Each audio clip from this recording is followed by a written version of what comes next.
Que la paz de Dios sea con ustedes, que Dios te bendiga y que Dios te guarde.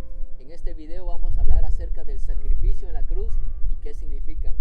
Primero voy a leer en Primera de Juan, capítulo 2, versículo 2, y dice: y Él es la propiciación por nuestros pecados, y no solamente por los nuestros, sino también por los de todo el mundo.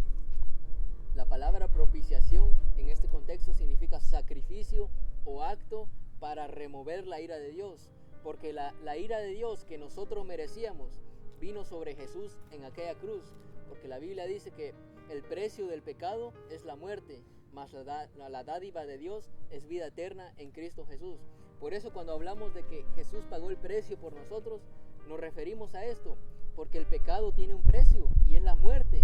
Por eso Jesús, al derramar su sangre, esa sangre santa y preciosa, Él pagó el precio que nosotros merecíamos.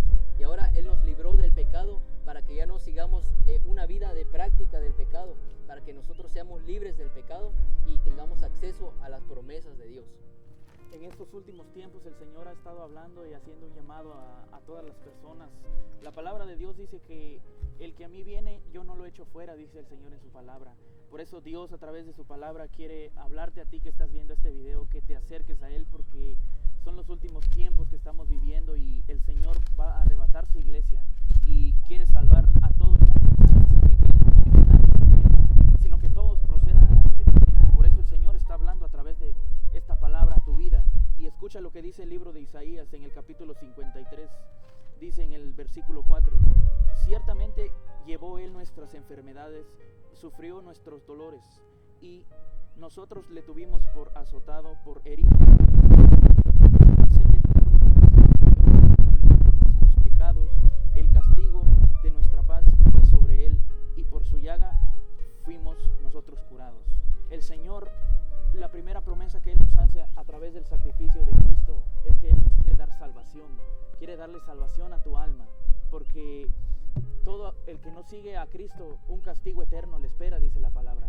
Entonces lo primero que Dios quiere hacer a través del sacrificio del Señor es darle salvación a tu alma, pero como leímos en esta palabra, también quiere traer sanidad a tu vida. No hay enfermedad que Dios no pueda quitar.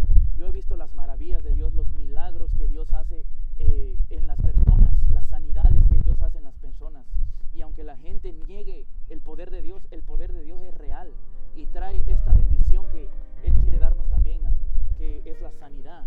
Cualquier enfermedad que tú tengas, si tú vienes a Cristo, Él la quita, porque como leímos en la palabra, dice que por sus llagas fuimos nosotros curados. Cuando él leyó ese verso que decía: el castigo de nuestra paz vino sobre Él, me llamó la atención, porque cuando hablamos de paz, estamos hablando de paz entre nosotros y con Dios, porque la ira de Dios estaba sobre nosotros, hermanos, a causa del pecado. Pero gracias al sacrificio de Cristo, ahora nosotros podemos tener paz con Dios, pero también podemos tener paz con nosotros mismos. ¿Estás cansado de sentirte, hermano, que tu pasado te atormenta? ¿Sientes que le has fallado mucho a Dios? Ven a Él. Él va a ser tu paz, hermano, entre Dios y ti, y vas a tener paz contigo mismo también, hermano. Algunas personas dicen que no es recomendable ir a la iglesia cuando uno está enfermo, que primero hay que ir al doctor. Pero yo por los testimonios que yo he escuchado de las personas, como algunas personas tienen esa fe, porque para nosotros ver la manifestación del poder de Dios tenemos que tener fe, dice la palabra. Tenemos que creer que allá arriba hay un Dios que existe y que creó los cielos y la tierra. Entonces yo te digo a ti, por medio de esta palabra, que lo que tú necesitas es tener fe. Yo he escuchado testimonios de personas que les han dicho que vayan a los doctores, pero ellos se niegan a ir a los doctores, sino que ellos se proponen en el corazón creer en Dios, que Dios los puede sanar a ellos. Y ellos han visto ese milagro por la fe que ellos tuvieron en Dios. Así que si tú quieres recibir esa sanidad de Dios, tú lo que tienes es que tener fe y aferrarte a lo que dice la palabra. No medites en tu enfermedad, sino medita en lo que la palabra de Dios dice, porque la palabra de Dios dice que está viva y es eficaz, más cortante que toda espada de doble filo. Así que tú lo que tienes que tener es fe y confía en que Dios te puede sanar. Tienes que creerle a Dios.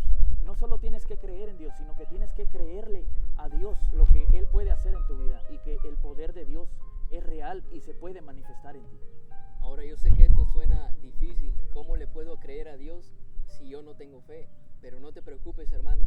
La Biblia dice que cuando aceptamos a Cristo, Dios nos da una medida de fe a cada uno.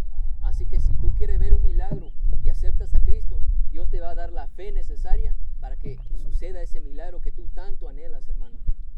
Tú necesitas confiar en Dios de todo corazón, porque Dios quiere de parte de nosotros un corazón puro, un corazón limpio y sincero ante su presencia.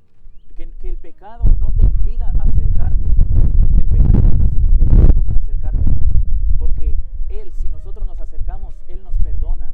Lo que Él te pide es un corazón sincero, que tú llegues sincero ante su presencia y estés dispuesto a rendirle tu vida a Él. Y yo sé que suena difícil venir ante Cristo porque somos pecadores, hermanos. Todos hemos hecho cosas malas de las que nos arrepentimos, de las que quisiéramos nunca haberlas hecho. Pero déjame decirte, hermano, que la Biblia dice que si tú vienes a Cristo, si tus pecados fueren rojos como el carmesí, dice la Biblia, serán blancos como la lana. Así que no te preocupes, hermano, no creas que Dios no te puede perdonar, sea que tú hayas asesinado a alguien, sea que tú hayas sido un borracho, un drogadicto, tú hayas hecho cualquier tipo de maldad, hermano. Cuando tú vienes a Cristo, todos tus pecados se desvanecen, hermano. La Biblia dice que Dios los echa a lo más profundo del océano, hermano. Así que no te preocupes, tal vez tú le has fallado mucho a Dios. Créeme que yo he hecho cosas peores también, hermano. Pero cuando yo vine a Cristo, no tuve de otra, hermano, que tomar el perdón de Dios. Mucha gente no toma el perdón de Dios. Se creen que no son dignos del perdón de Dios. Pero déjame decirte, hermano, que yo no soy digno. Nadie es digno, hermano. Pero cuando tú vienes a Cristo, eso es lo bueno. Ese es nuestro gozo, hermanos, que Él nos perdona. Y sentir ese perdón, hermanos, es lo que produce paz en nosotros. Saber que en Cristo somos perdonados. El tiempo de los milagros no ha pasado. La palabra de Dios dice que Él es el mismo de ayer, de hoy y para siempre. Así que por medio de esta palabra te animamos que te acerques a Dios. Y si hay una enfermedad, el Señor te puede sanar. Así que Dios te bendiga, que Dios te guarde. Y comparte este video con alguna persona que crees que lo necesita. Y que Dios te bendiga y suscríbete para ver más contenido acerca de la palabra de Dios.